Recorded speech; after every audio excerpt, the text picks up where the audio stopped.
Hey, I'm Ced Hawkins. This is the CedTalks Podcast. My guest today is the current president and CEO of Flight to Excellence Educational Consultants, educator, author, leader, and a mentor of mine. Right now, here is Dr.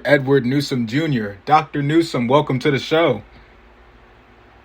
Well, thank you, Cedric. It's a great opportunity to sit with you today, talk a little bit with you. Always a pleasure to talk to young people who have a mission in mind and have a goal in mind and are making positive contributions in their world and in life. Yes, sir. I was so honored to have you on the show. The idea came to mind, I think, a few weeks ago after our class had ended, but I wanted to make sure the semester ended and I had everything wrapped up before I reached out to you. And I'm so honored and blessed to have you on the show today.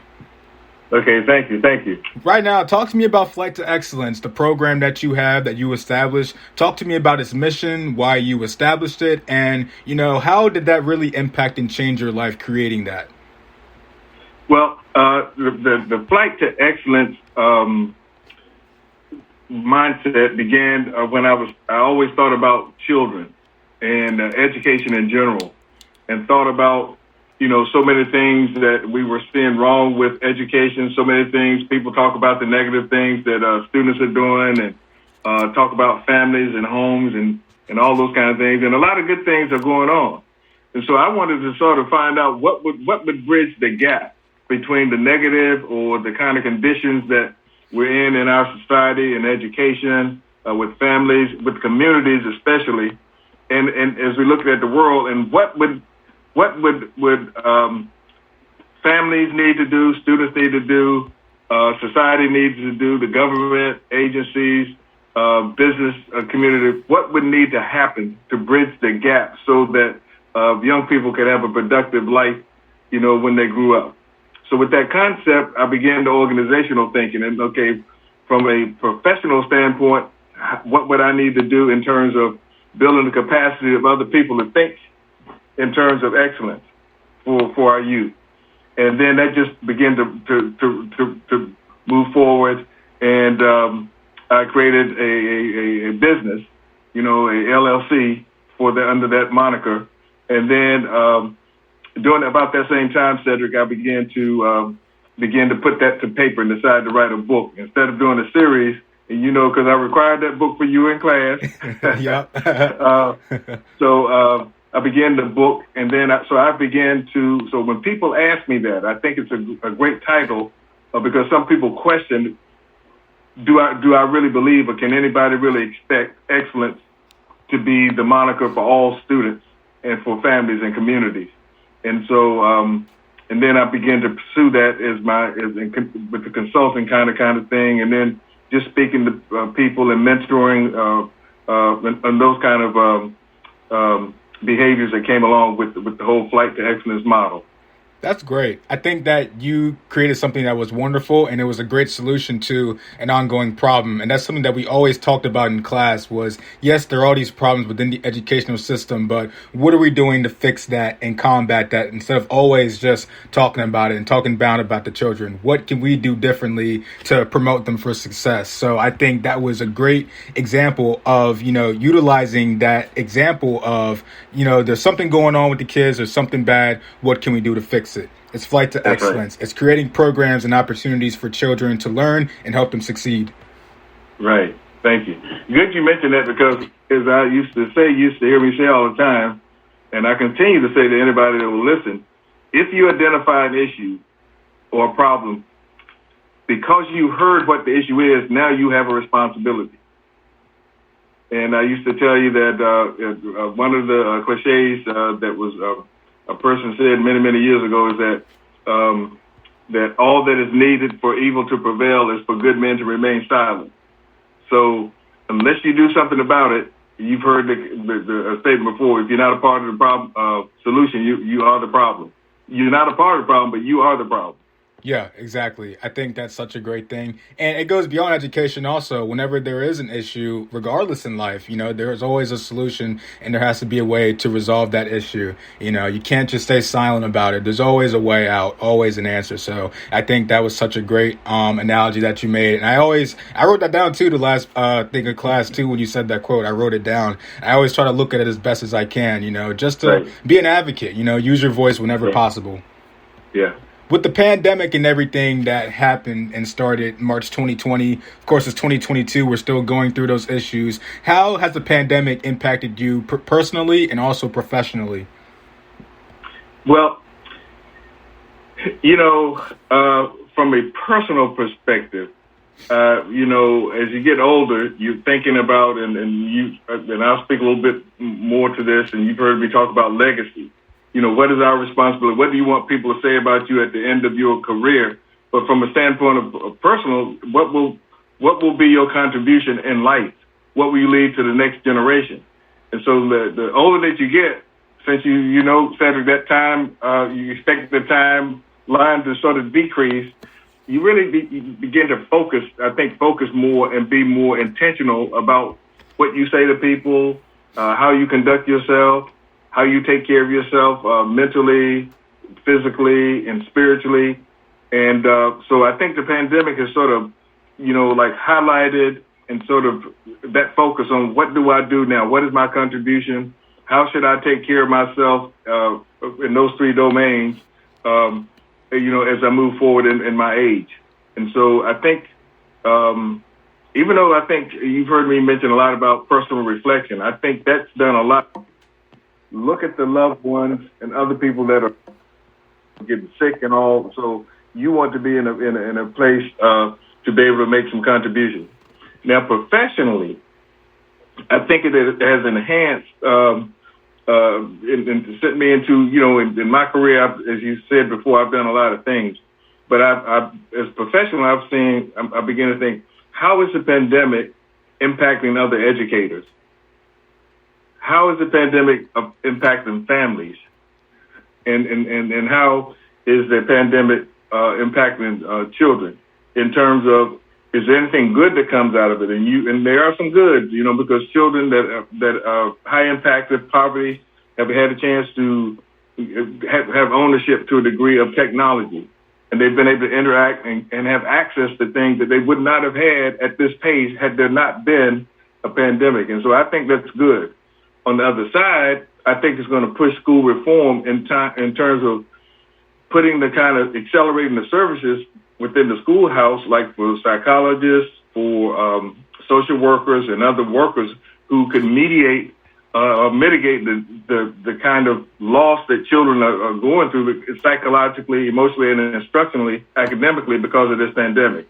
So from a professional standpoint, it's pushing my teaching at the university level, my interactions in other professional aspects to really focus in on what impact this is having on children, teachers, school leaders, and their families and stakeholders as they interact to give students a better opportunity. And I think we're accelerating some of this stuff because of the pandemic, because some of the things I think we got lackadaisical about because we weren't on this clock, the life clock, as I put it.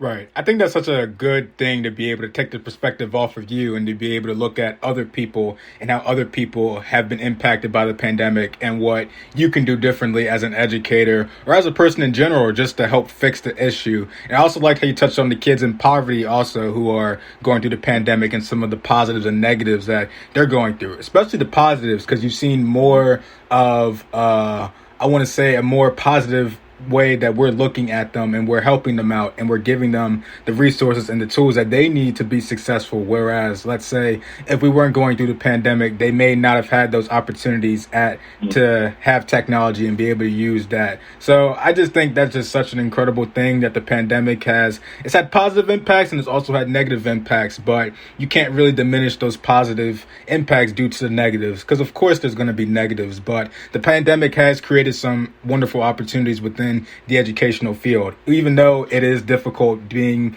virtual, doing everything through a computer instead of being in person. Mm-hmm. Yeah. With you being an educator, you've led classes online now due to the pandemic. How have you had to alter your teaching style because of that? Well, the good news is it's not totally online. And so, before the virtual kind of thing, people were doing online things, but you couldn't see your students. You just give them work or activities to complete. So the virtual is pretty good because it allows you to actually see and interact with your students. It puts the personalized touch on the teaching learning experience. On the other hand, you know that your students are safe, and hopefully they can save a little money for travel and other kind of things that they would be, using to get to the classroom. And it puts the students in a relaxing environment. They're not, they're sort of relaxed. Another good thing about it is that they are able to see the other students. That's important even in the elementary and high schools and middle schools for the social aspect. And sometimes people lose sense of the social aspect that needs to take place with students in higher education.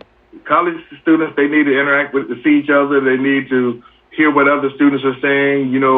From being in my class, you see how I think it's important for students to talk, for other students to hear them talk, to be affirmed in what they believe and what they think. And so it sort of pushed my style a little bit different because I've become more aware of the need for the student, the university level student, to have these interactions and to and see how important that is, and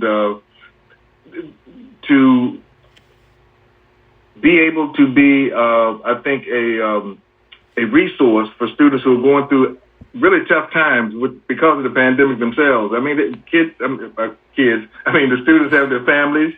You have your families to think about. You have your work to think about. You have your education to think about. So I think it's caused me to move to another level of sensitivity because of the pandemic and because of what the college students, and still you all have your goals, but you have to do it with some real constraints that you didn't have 2 years ago. Right. With college students and their mental health, in what ways is it very important for them to prioritize their mental health? And what kind of advice would you give to a student like myself or any other students that are kind of going through a lot of stuff with the pandemic going on mentally? Well, Cedric, it's sort of like if a person hasn't even been on an airplane or they see a movie or they've seen somebody and they've seen turbulence come. So, in my book, I talk about turbulence on the flight to excellence. And so in this analogy, what your question is this. If you receive turbulence, the real turbulence on a flight, they say the first thing you do when the oxygen cup releases is that you put it on your own face. So you might have a kid with you or somebody else with you, but you got to take care of yourself first. Now, it doesn't mean you take a long time to help somebody else, but for students, you have to make sure that your mental stability, your emotional stability, your health is a priority. Because if you don't have a sense of care for yourself, taking time that you need to reflect, sometimes you need a day off. You know that with my students, all I need you to do is just let me know that you're going to be out. It's not so much as I want to mark you present or absent. I just want to make sure you're okay. And that, if there's anything you need me to do, or if you need me personally to talk about an assignment, or if there's something you didn't understand, or did you get the notes from another student. So those kind of care pieces have to be in place before you can be moving on to be effective in your other life. You know that when you, example, mentioned that you had an interview for another job, all of your classmates had a chance to give you some feedback, to give you some encouragement. You needed that for your emotional stability, to know that you had a backup. Whether you got the job or not, somebody cared about your success. Somebody cared about your well-being. Right. It's so good to have empathy in this world. I think it's such a good trait for people to have. And it's something that can be taught, but when you naturally have it, it's such a beautiful thing to be able to provide that type of backup for people that need it. Because, of course, it's important for us to prioritize our mental health and put ourselves first, but we all need that backup, that validation to know that it's okay to take care of yourself. I got you covered. I got you protected. And Right. it was such a great thing when you helped me out during the semester when I was going through what I was going through. It was such a blessing to be able to put my mental health first and take care of myself. Because when I was taking care of myself, I was able to be the best student possible, or scholar at Bowie State. They teach us to be scholars. So I was able to be the best scholar possible in your class by putting myself first. So, of course, thank you for that, for being able to empathize with me and help me along the way. Right. Thank you. Yeah, absolutely. Talk to me about life growing up in North Carolina for you as a kid. What was that like for you? Well, it's interesting because my father was military, and so I was born into a family in a small town in North Carolina, and it's from my earliest remembrance, I was traveling, but going to different army posts and things like that. So it was really neat to be able to experience different kind of cultures and to travel and be with different populations of students. One thing that I learned early, young kids usually have some issues with separation when they meet friends and things like that. But when you're military, what we call a military brat, you're able to understand. Your parents tell you that, look, it's not so much as you losing friendships, is that you get to gain other friendships. I think that story was good for me and a lot of people like me that grew up in military families, because you could look forward to making new friendships and new relationships. That's important in life. And so sometimes you get those early, you probably know in your family that you're getting life skills at an early age that you don't even realize that, but it's going to help you later on. But what was unique about my experiences is that, I was, my first experiences were, at my age, I was in a segregated South. And what amazed me that in the segregated South, where bathrooms, public bathrooms for colored only, you heard the things that you've heard. But it wasn't just in the segregated South, a lot of other places in this country. So being able to navigate two cultures, that is an important piece when we talk about diversity today. Diversity today and interacting with diverse populations today has a lot to do with choice. You get to do it. And there's some, federal mandates. But when you don't have an option that you're around certain populations, that you can't interact with certain populations, it makes a big difference. I guess my salvation then was that on the military basis, pretty much there was integration. But when I moved from those places in the South and in in other parts of the country that was outside the military bases, I had to live walk the kind of life to deal with the two.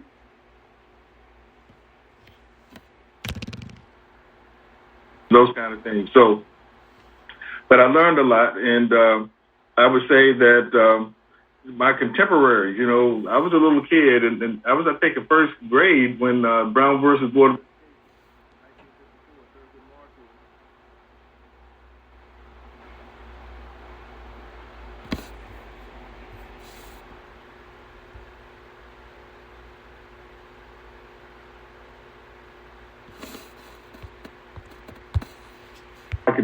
I was contemporary in that, Cedric. Mm-hmm. So that has helped me, I think, with a platform of how I grew up. But what I wanted to say is that the last thing I want to say about it for right now is that when I did come back to Southern schools, the South, and to the Black communities, and then I found unbelievable to me that I could see some behaviors dealing with class. So many people know that you're not devoid. You go through some things like external to your culture, but you have some things that you have to adjust to internal to your own culture also. So I learned that, and so that was a part of my life, and getting the chance to go to school and do some other things that really I think I am thankful for today. Right. We touched on color blindness in your class a lot. And it's funny, when I talk to my grandparents about it, they always say that, oh, they don't see color. Everybody's the same, be it white, Hispanic, any type of color. They don't see color. In your perspective, do you see color? Well, absolutely. But let me speak to why I think that many of the older generations, and some of your grandparents especially, because I'm probably in some of their age categories as your grandparents. Part of that was a strategic plan to speak to the youth. Because if they knew that when you focused on color, on the one hand, it might also impact your belief systems and your hope.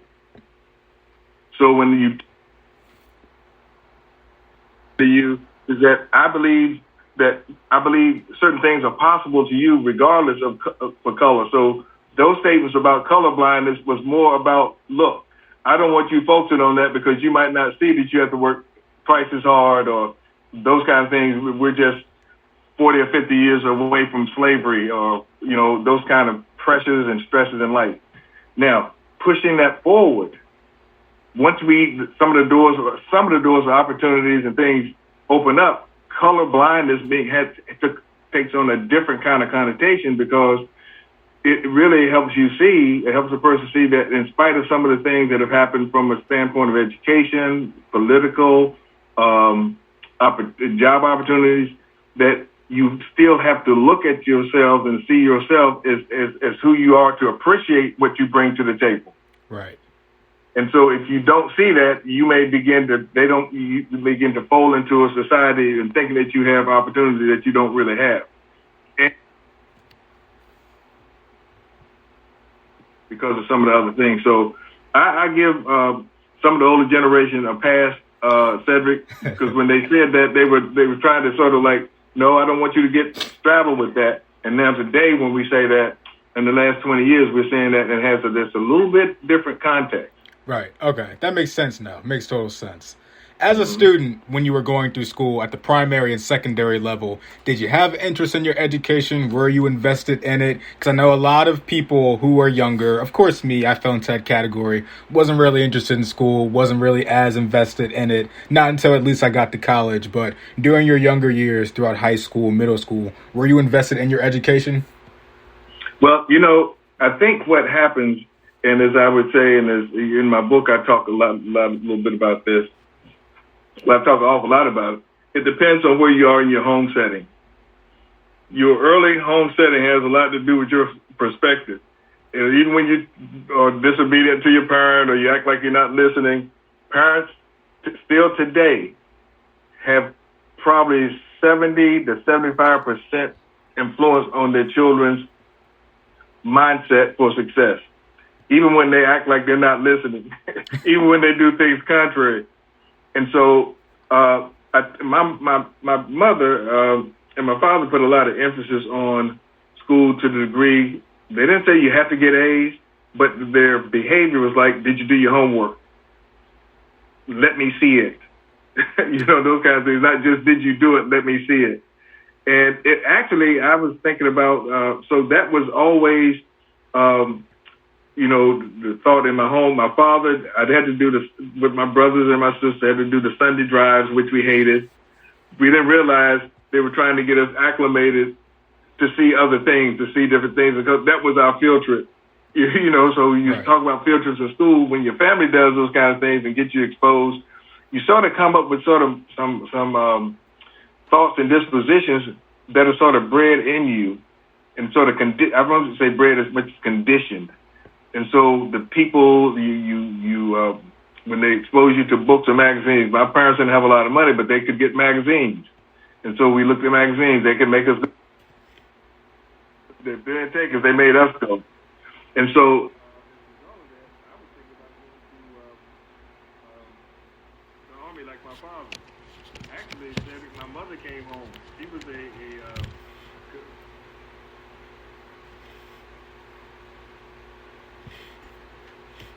I didn't know you were even thinking about that. And so that's when I really thought. I mean, I went out of the house. She said, get the tomorrow when you finish your cereal, the money for the SAT will be on the kitchen table. That was one of the best days of my life because I thought, I think my mother's really thinking about me going to school. So with that said, as a result of that, I think my parents, my father my mother passed, but my father just celebrated Christmas Eve, his 97th year. Wow. But check this. So all of the brothers, and this is the impact of family that I'm going to say this, because it's not about a bragging thing, but all of the brothers have PhD doctorate degrees. And all of us are authors. Wow. And my sister has a degree. She has a degree in, I think, social work or something. But I use that as an analogy because of where my father came from, my mother came from, the South, small town, mother raised on a farm, sharecroppers. My father was a sharecropper. His parents were sharecroppers. And it's because of the mindset about showing that education is important rather than preaching about it can have an impact on children. And so you hear me in my book, I talk an awful lot about parents setting the stage for this success, the excellence and success for their children. Right. It's funny you say that. I was talking with one of my cousins today about that. Actions speak louder than words, and you have to use your actions sometimes in situations to show that you are invested and that you care versus using your words. And I like to use that analogy sometimes when, things kind of don't work out and you're saying one thing, but sometimes your actions aren't providing that. And I think that's a perfect foundation when it comes to getting children invested in the field of education. When they see that you are invested in them and that you care about them through your actions versus through your words, because you never know what their environment is. They could be going to a household where it's a lot of lies and a lot of stuff going on where they can't be trustworthy of a lot of different things. But when they're in a setting where they see the adult is invested in them and they see that they care, that's when they begin to care about their education. And that's when it becomes a matter of, okay, I want to be in school. I want to learn because the person who's teaching me is invested. When I got to middle school, 7th grade, that was like the first time where I really was invested in school because my math teacher cared. And it wasn't just about teaching me math off the board and giving me homework assignments. She would take the time out to work with me and work with my friends, and she showed that she cared a lot. And I always kind of hold that with me sometimes when it comes to working with the students that I get to work with. I try to, just lead by my actions. And once I lead by my actions and they see that they care, that's when the bond gets established and they become invested in being in an educational setting. Cedric, you remember the activity I had you do in class about who was your best teacher? Yep. And then we people that talked about all these characteristics. It wasn't about race. It wasn't about age. It wasn't about gender. But I don't think rarely, I've done that thousands and thousands of times to ask people about that. And probably less than 1% of the time do they say anything about academics. They say things like, well, they cared about me. And I would ask you, how do you know? What do they say? Did they like you? And you say, your classmates would say, yeah. I said, did they tell you that? You said, no. Think about the difference when a parent says, did you do your homework? And another parent says, let me see your homework. Think about that, what that does to you mentally. That responsibility, accountability that it puts on you, that's important for them when they say that. You know what I mean? And so I think there are things that people can show how much they're interested. Like showing up at school, calling the teacher, those kind of little things like that. Without, they don't have to beat you over the head with it. They just got to demonstrate those kind of things that is important. Right. When you were getting ready to enter into college, what made you realize that you wanted to get into the field of education? Oh, gosh. Other than thinking it was the easiest thing, the easiest major. Basically, I thought about, I went to a HBCU, Elizabeth City State University. And when I went to school, it was known as Elizabeth City State Teachers College. And so that was the focus. But most of the HBCUs in the South were started as normal schools, as I talked about it in the course. And the purpose of these schools were to develop and train teachers for the Black community. That's where this whole, but there was a few schools. If it wasn't teaching, it was about farming and agriculture. That's how you get North Carolina A&M. North Carolina A&T, Alabama A&M. So you see, when you see the A&T, agricultural and technical, those kind of things, you see where the difference. And then later on in the 70s, the monikers for teaching schools began to drop off when other opportunities came, and then you saw the majors begin to grow. But I can remember having great teachers. And so when the choice came between picking up a specific major, I thought about my elementary teachers. Because back in the day, that was one of the main professions for Black people.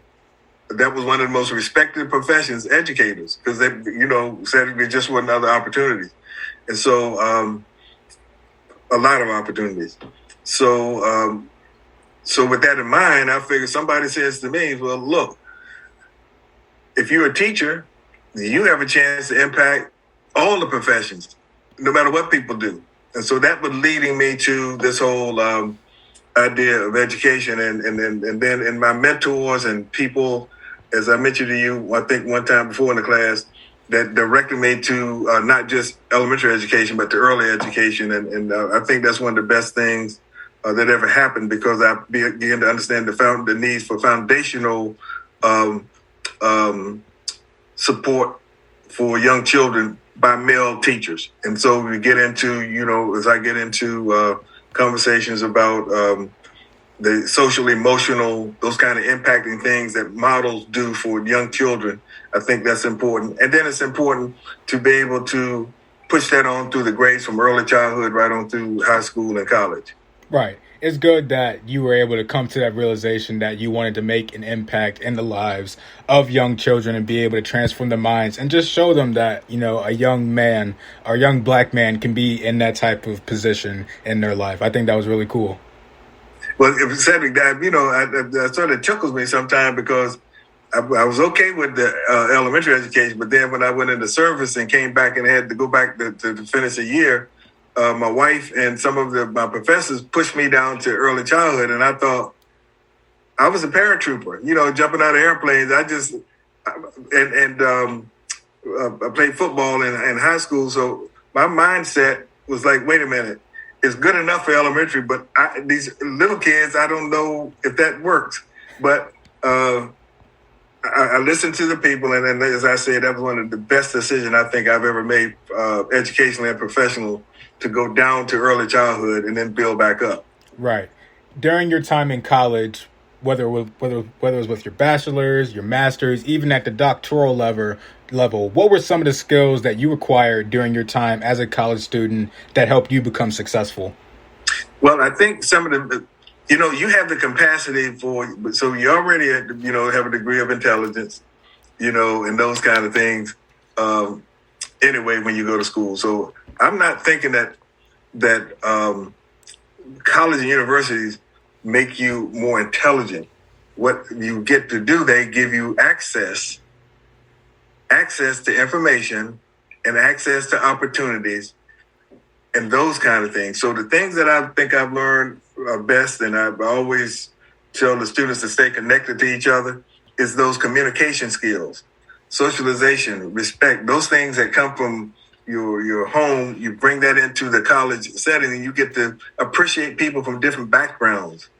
You see your deficiencies, and you also sort of see some of the things that you're pretty good at, and you're able to share that with your colleagues, other students. So I would say that the main thing I think I learned in college is how to be around other people from different places, that we had our commonalities, we had our differences, and through our experiences, and that was good. That you help you homogenize into when you finish school, and you build lifelong friendships, and those kind of things that you build through lifetime friendships and associations. I think are the benefit of a higher education. And so at each level, there's a different group: the bachelor's, master's, and doctorate level. There's always something that you can learn, and so I think it's the learning from others other people and about circumstances and those kind of things is what probably helped me the most in my life.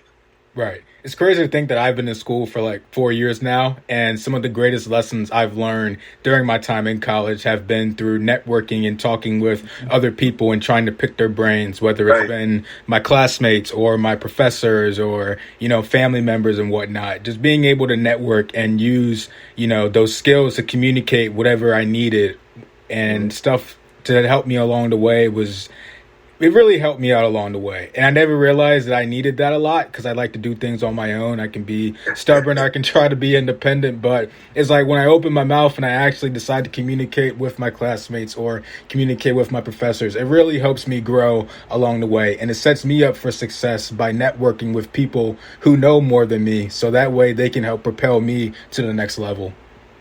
Cedric, I want to speak to that, because I know you from my class. Sort of know you as a person now. And I can remember in some of the projects, because, I personally have a problem with busy work. I try to make all of the students may not believe this. When they get the assignments, they're thinking, oh, my goodness, I got enough to do. But I try to make it intentional. So it's like when you have to do a group project, I remember, students, being like, and then put you in a position of leadership. And now you have a responsibility for other people. And getting this kind of, people might have different kind of ways of doing stuff. Some students work harder or less than you, but everybody gets responsibility for the same kind of thing. So it tells you a lot about yourself. But when the students give you feedback, it's better than even the teacher giving you feedback sometimes, because now you're hearing what your colleagues say and you can see that it's authentic. They're not saying that just because they want you to say something good about them. Now, some people do, but for the most part, they sort of lose the sense of that it's about me trying to hear something about myself. But I really was paying attention to that. And so it engages other students because when they're hearing you and watching you, now they want those same kind of comments because it sets a standard for them. But until you see yourself that way, you might not even, as you mentioned, you might not realize that, I see it from a different level because these students in terms of race, culture, and all that, they don't even operate like that. It's about our commonality as a student or as a person. And this is how I feel as a person. And so I think I like what you said, because some of those kind of things help you with some self-actualization and self-realization at your university level. Yeah. How do you think students can get to that point where they can realize their own potential and their own self-worth so they can build themselves up while also building up their colleagues and their classmates as well? Well, you know what, Cedric? I see that sort of responsibility of the other adults, the other people. So first thing, I think it has to come from your professors. That they and so professors have to sort of see things, and they will, if they pay attention to their students, they will see things. So students that are less talkative, you're going to ask them questions, not to embarrass them, but to pull them out. You see, kids, people will tell you about themselves. Like my Angela said, we say that in the negative, but it's in the positive sometimes. When people show you who you are, believe them. So that's the one thing. Second is that the encouragement is needed from adults and significant others and people that you trust. That when they see things, and a lot of times they'll see things that you didn't even see in yourself, but when they see them, you ask them the question, well, how do you see that? And then they can explain that, and they'll show you that. And then the other thing is that you see it through your peers, as you talk to your peers, and so you have to extend beyond your the people that you really like. But the university pushes you into a certain peer group. The people that are not the guy that you do in college or the girl you knew in college and those kind of people, but it's pushing you out there, and so people can see that. So you have a responsibility to edify and uplift other people. And I shared with you about Maslow's hierarchy of needs, what people thought with the basic needs, and then they get to the top, and that most people think that Maslow was finished when he says the self-actualization. But he says that the crown of your success in life is what you contribute to somebody else.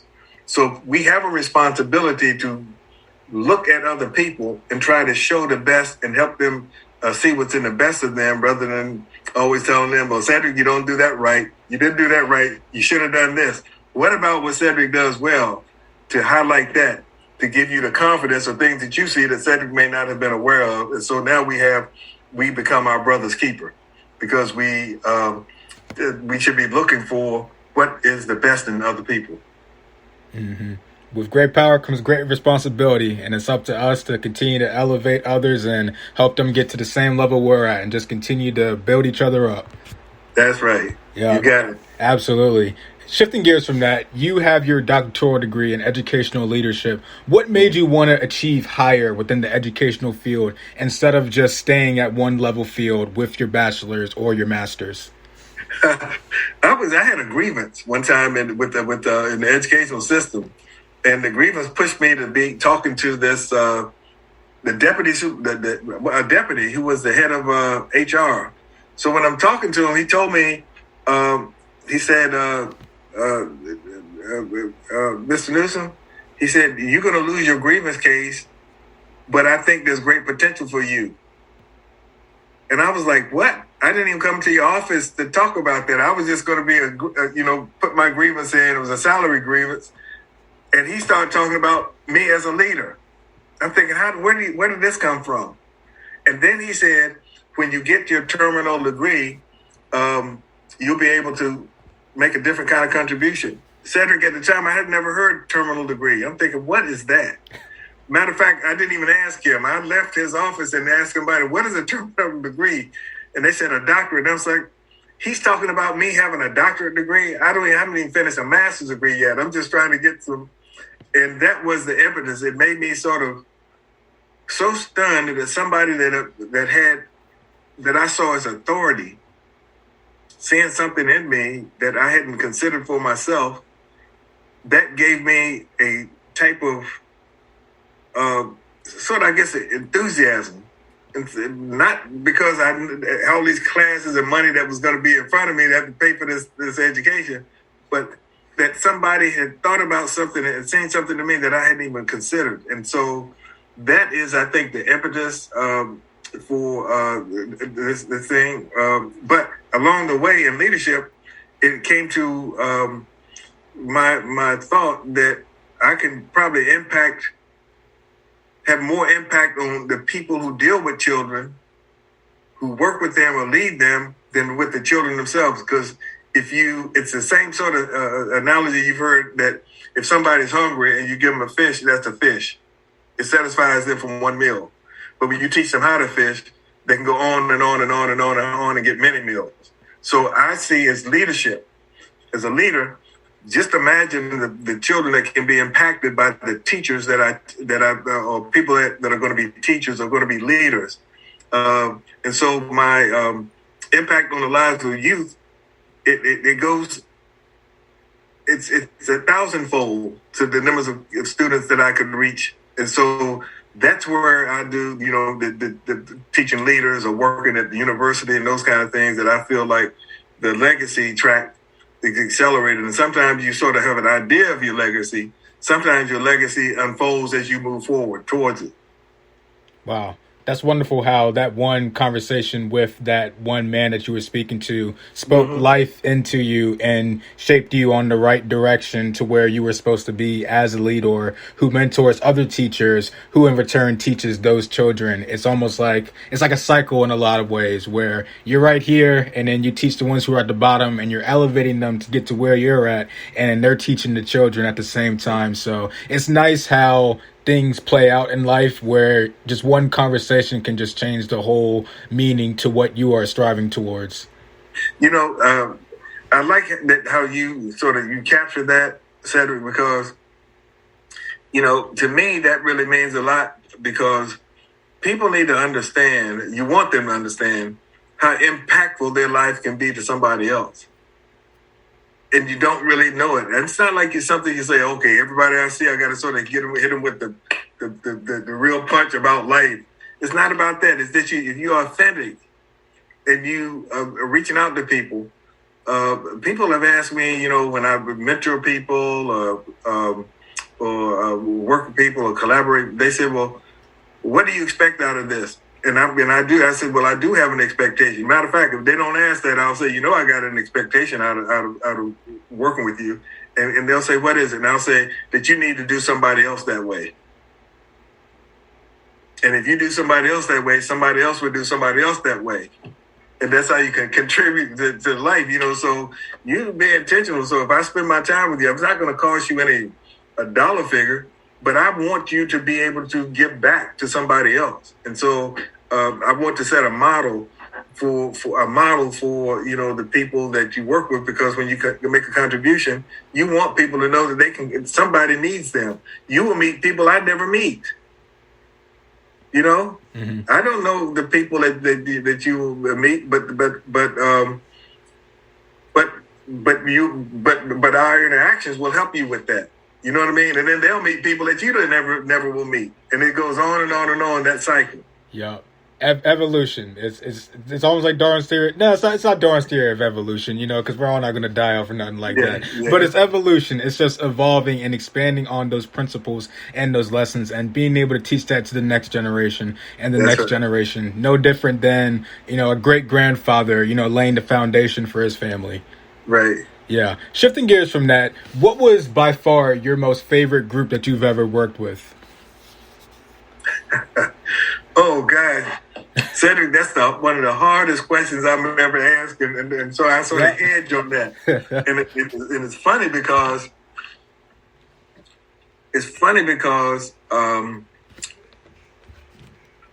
I would have lunch bunches with kids. Mm-hmm. And so when I work with the early elementary kids, it's interesting getting a bunch of kindergartners, like 3 kids or 5 kids, and then you're doing the lunch bunch, because what they say is so amazing, they're people. And so I enjoy that because kids always want to have lunch bunch with the principal. They don't see the principal as some figure out there that they couldn't talk to. And so the same thing with middle and high school. But I think if I would go to the most impactful group, one of my best times was a group of high school students that they were the most, and this was during my time as a superintendent, they were like the outcasts. And so I went into the front office just visiting the school one day, and the secretary was talking to this kid, and the kid had his pants, seeing his underwear. And so I said to the kid, I said, "You must think this looks nice." He sort of turned around, big old tall kid, he turns around and says, "Who are you?" And the secretary started laughing. This is because most of my kids know me, right? But this kid didn't know me, and it was for a small school district. And she said, "This is the superintendent." He's like, "Oh, wow." And I said, "You know what? I want to have lunch with you and your buddies." And the secretary says, "Dr. Newsome, he's not in school long enough for you to have, he's suspended about once every 2 weeks. You won't even be here." So a couple of weeks later, Cedric, I get a call from the secretary that says, "Johnny," I'll just call the kid Johnny, is in the office, and he has his friends in the office. He said he hasn't missed a day of school for the last 2 weeks. Can he have lunch with you? I ordered pizza that day. The kids, he had like 6 friends. Of course, they never had lunch with any educator. And that school district had a prison school, a school that was a lockup. Every one of those kids had been there. But they never had anybody to sit down with them. I think that was the most impactful group of kids I ever had. They had never been to the prom. I think the prom was coming up. They had never been to the prom. I was able to make sure that through some, contributions, these kids had a suit. They never had a suit. They didn't even know what dressing up was. That's the group. I've talked to kids who had, with the AP kids, and the kids that are doing all of the college classes. And it's great talking to those kids too. But that particular group, because I thought those kids didn't have hope. And they wore that on their shoulder. And so to see those kids begin to come to school and things like that for the rest of their school year, if I were to pick a group that was one of my favorite, even though that was be hard to do because I've seen so many wonderful young people, I think that was the one that probably had more of an impact on me. I don't know if I had more impact on them or they had more impact on me, because it was so great seeing those kids believe that something was possible for them. Wow.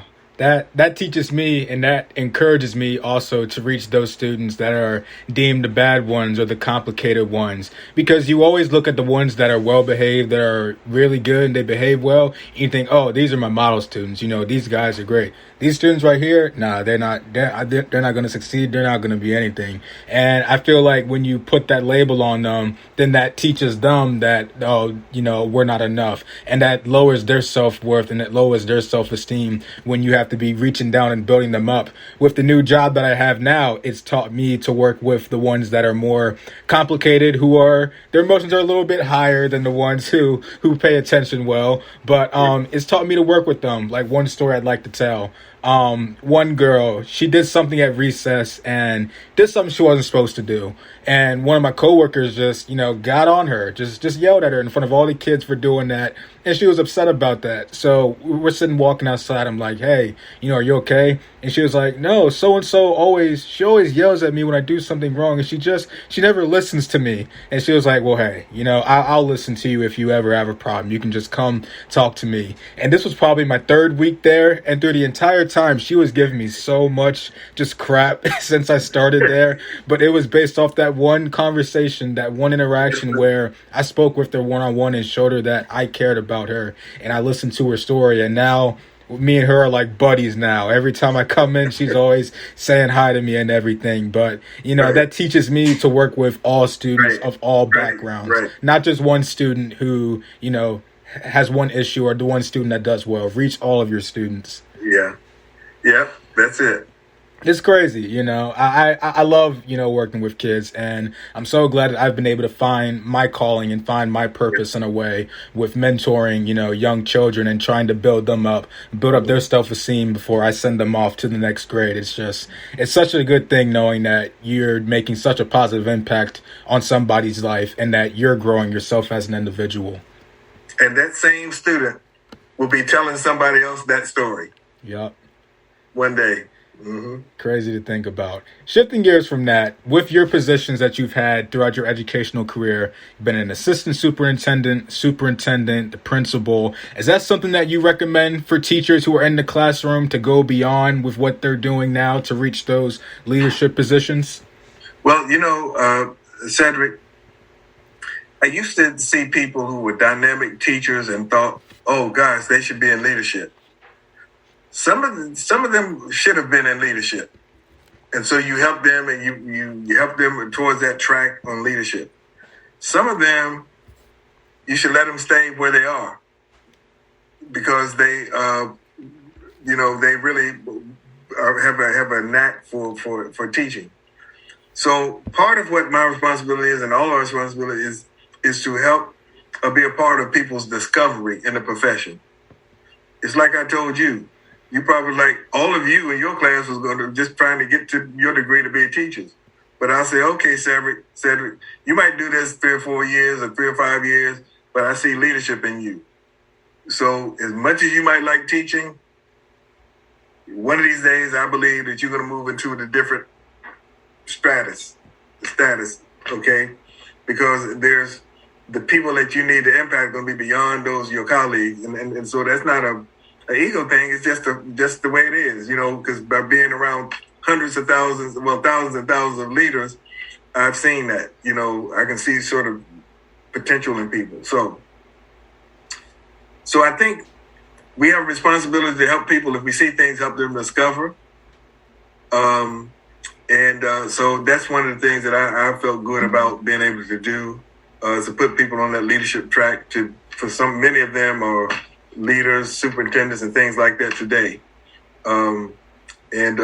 Look, much better teachers and leaders than I have ever been, and better superintendents than I was, because, that's okay. That's what you want, because, as you grow, as you look back at what people are doing in every generation, it's like, wow, I wish I'd have done that when I was a teacher. I wish I'd have done that when I was an administrator. But so I think that's what it's all about, being able to identify, being able to encourage. Sometimes I see people in different majors. After the 3 or 4 classes, they decide to get their certification. I'm not trying to take anything from another program, but sometimes they sort of find themselves when they're with certain people. And So that's the way I pretty much look at it. So we have to help people on their discovery process, just like people discover stuff in us.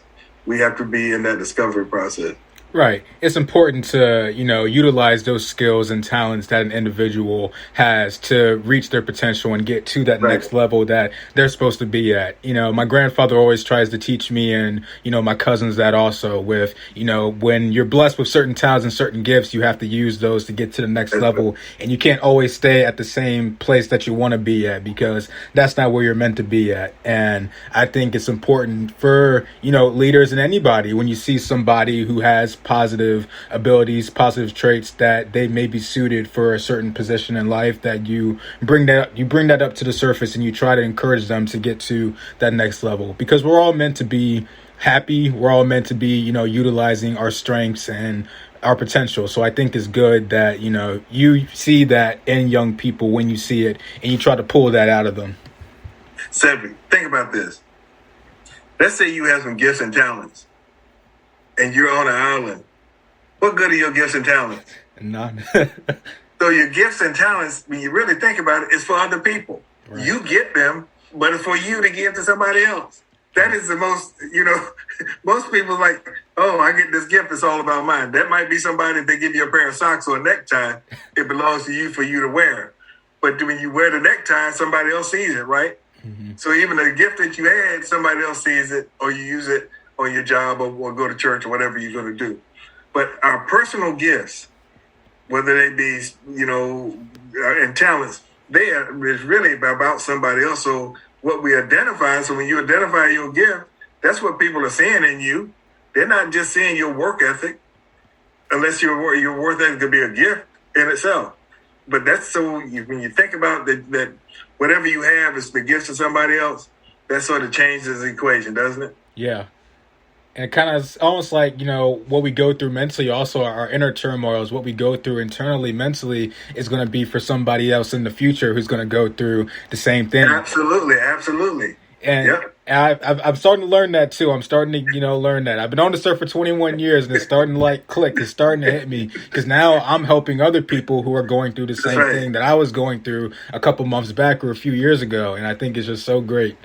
And it's not even about age. It's not even about that. Like I used to tell you in class, it's hard for students to learn from teachers that teachers can't learn from them. You know what I mean? Mm-hmm. So usually, if you wait if a person is thinking, well, I'm 50 or 60 or 70 years old and I can't learn anything from a person that's 15, 20, 30 years old, you miss opportunities. Because somebody else is connected to somebody else. And they're connected to somebody else with a piece of wisdom, experience that you might not have been connected to. But if you shut them off because of their age or because of their disposition in life, you sort of miss out on that. Right. Absolutely.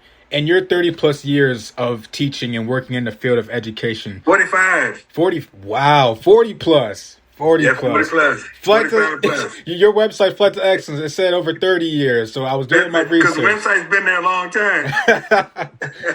So in your 40 plus years of being involved in the education. Look, the website's been up there over 20 years, man. What? But anyway, go ahead, yep. Oh, my goodness. I need your skills. So I might be talking to you later about getting your tech skills so I can upgrade that site, man. That's right. We're going to have to do that. But how has the educational field evolved and changed over the years? Well, here it is. Unfortunately, it's not enough. Sometimes people think that education really changes because we have a new innovative idea. Education tends to change when the needs of students make it have to change.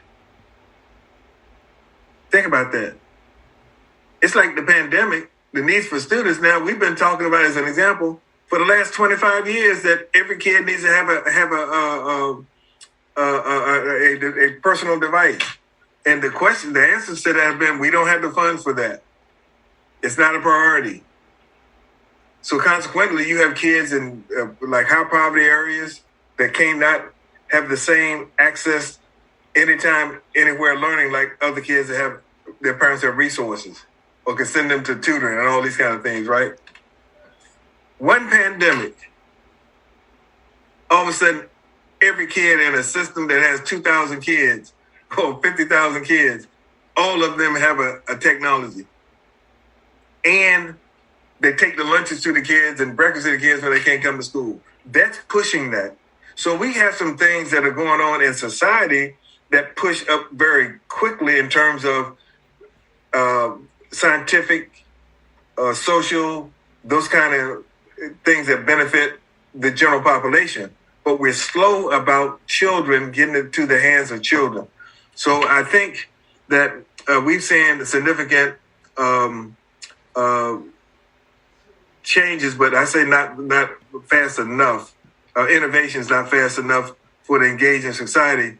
And if we had said we wouldn't have all of these jobs open that people don't have, like 3 or 4 million jobs plus, that people just don't have the skills for them. How did that happen? It happened because we had to do a corresponding kind of thing going on in early childhood education that were giving these children kind of opportunities.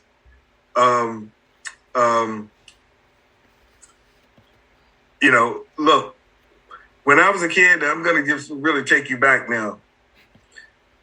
The books, ask your grandparents or your uncles and uncles about the books they're reading books, like the McGuffey readers, those readers that C Spot Run. What in the heck is that about? Because people, that has nothing to do with anything other than the words C Spot Run. That's probably like a dinosaur to you. When you look at a book now, those books that in the kids' library that they read, they're reading like a whole lot of stuff. But how long did it take? 30 years to get out of that reading book. So you hinder the kids. So, the last thing I want to say about this, because you've heard it before, I think we teach too much for the now and the past than for the now and the future. Mm-hmm. That's the biggest problem. I think we should be future-minded, so we need to have younger people involved in the decision-making on curriculum and things that interest them and all like that. You know what I mean? So hopefully in your generation, Cedric, you're a young person, we in the next 10 to 20 years will see revolutionary kind of concepts and mind thinking and innovative ideas about education that people will see as reasonable to now begin to give for kids and teachers these opportunities. Right. I agree. I think there's lots of classes that a lot of students can learn when they're younger and all throughout the years through middle school and high school that can prepare them for the future. Learning Spanish, learning French, learning a different language at the start of elementary school. I remember in middle school, you had to have a certain grade to be able to learn Spanish. That's right. They get a language when it ought to be, kids coming to kindergarten, they ought to have another language available for them, period. Yeah, exactly. I feel like, that stuff should be in the curriculum that can prepare us for the future, because there's so many jobs out there that are just, it's needed. It's so required for us to be able to learn another language, for us to learn sign language, for us to learn how to, write a check and sign a check. We had a whole debate Christmas dinner on pretty much how to write a check and how to sign a check, because my cousin didn't know how to do it. And they're like, how do you not know this? Well, it wasn't taught to us in school. So right. I feel like these are things that need to be added to the curriculum that can prepare students, the next generation, for success and to help them out when they become young adults like myself. And by the time he gets that, they'll use scanning checks through your telephone. Exactly. It's like, okay. But anyway, I think you know what I mean about that one. Yeah, exactly. Shifting gears from that, what would you want your legacy to be as an educator? I know you've asked me that, you've asked us in the class that, but I'm going to turn it over to you. What do you want your legacy to be as an educator and as a person? I want people to say Dr. Newsome encouraged people to believe what was possible. His legacy was that all of his students believed and had a hope for what was possible for themselves. And if you open up hope, there's so many possibilities. That's why I left that open-ended. You know what I mean? So what hope is for one person can be endless, because when you're hoping for today is not what you may be hoping for tomorrow, what you'll be hoping for a year from now. So that's what I want to be. When people say, think about me, I want to be thinking, you know what? I saw Dr. Newsome. I had a conversation with Dr. Newsome. I was around him. And you know what? I saw myself able to blank. And their lives will fill that blank. Wow. You definitely made an impact in my life. I can definitely say that. You really definitely showed me, my purpose, and you've definitely encouraged me to continue going with my academic journey. And that's been with most of my professors here at Bowie State. Yeah. And that was my biggest fear, because I graduated from community college first before I came to Bowie. And I feel like what they taught me at community college was how to be a good college student, how to study right, how to manage your time management, do all that stuff. But here at Bowie, I've learned to take those tools, and now I've learned how to get to the next destination, the next journey, which is, of course, being a teacher and entering my master's program. But, here at Bowie, I've learned so much about what it means to be, a scholar, what it means to be successful in this world, to get to the next level. And you definitely at the top of my list of influential professors who've helped me along the way. So thank you. Thank you. Yeah. And my last question to you before I go ahead and let you go, once again, thank you so much for your time. I've enjoyed speaking with you and talking with you, is if you could offer a piece of advice to a younger version of yourself, what would you say to a young Dr. Edward Newsome Jr.? Appreciate the people that you meet in your life. That would be it, Cedric. Really appreciate. I think I missed some opportunities because I maybe not appreciated people in my life at the level that I should have taken some time and listen. So, major in listening. Yeah. Not so much in speaking, because you're going to speak when you need to anyway, but you don't have to listen. And so I think that's the message that I would have. Listen and appreciate people that you meet. Everyone. Right. I think that's the biggest thing that I want to learn this year in 2022 is just appreciating the moments and being present in the moments with what I'm doing, because I'm so fixated on the future. I'm so fixated on what comes next that in a way I sort of miss the blessings of being in the present, being in the now, because then I'm doing something completely different later on and I'm thinking, man, I wish I was doing that, earlier, but I wasn't being present, wasn't being mindful, and I wasn't being appreciative of what I was doing in that moment. So I think that's the biggest thing that I want to do this year, and even beyond that, it's just being present and, like you said, being appreciative of who I interact with, who I meet, and what I gain from that conversation. Well, Cedric, I think that is a testament to that question you asked. At least maybe that's what I'm doing, because you're doing that. Yeah. Well, okay. Dr. Newsome, thank you so much for your time. I love getting a chance to speak with you on the podcast. I hope the people listening learn so much from this and they learn a lot from you the way I have. And once again, thank you so much for your time. Okay, Cedric. Thank you for having me, and we'll talk again soon. Yes, sir. Take care. Take care now. All right. This wraps up the podcast. Stay blessed and stay encouraged.